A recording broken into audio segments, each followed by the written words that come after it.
आज सकाळी नाश्ता झाला आणि साईदनेला कुणाचा सकाळी सकाळी फोन आलाय काय माहिती. ते बघा हॅलो हॅलो चाललंय. तर नमस्कार मंडळी, स्वागत आहे तुमचं आपल्या अजून एका नवीन मिनी ब्लॉगमध्ये. तर फ्रीजमधून बॉटल घेतली आणि हॅलो हॅलो करते. तर अशीच मस्ती चालली होती दुपारी दोघींची. तर ही बघा अशी कोलगेट वगैरे सगळं मोरीतलं पण सामान बाहेर आणलेलं आहे. अशी काय ना काय घेऊन खेळत असते.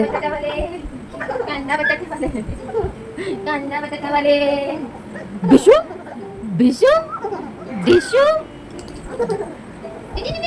कांदा बटाटावाले मस्ती करायला लागते. आता कंटाळून जाते ती पण. कंटाळते ना बाबू तू? कंटाळते ना? ना कर ना, एकदाच कर ना ग, कर ना. हाय हाय कर. अरे बापरे, तुला असते का? हाय कर ना बाबू. हाय हाय. पोगी आहे माझी पोगी. थोडी मस्ती वगैरे केली. नंतर संध्याकाळी चहा वगैरे झाला. आता झाली जेवणाची वेळ. तर दोघीच होतो, यांची नाईट होती.